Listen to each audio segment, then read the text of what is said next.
Hızır çak, Hızır senin kalbindedir, sen Hızırsın be güzelim. Korkma, bağır olmadı Hızır çak, Hızır senin kalbindedir, sen Hızırsın be güzelim.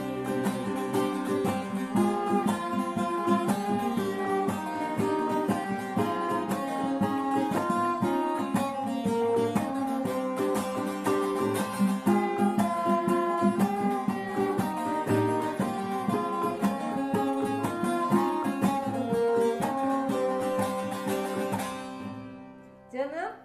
Kayıttan mı çaldınız? Hayır, Delal'le Dildar canlı çaldı şu anda. Hayır, şaka yapıyorsunuz. Gerçekten öyle. Evet, Delal keman ve eşlik Orada mı etti. kızlar?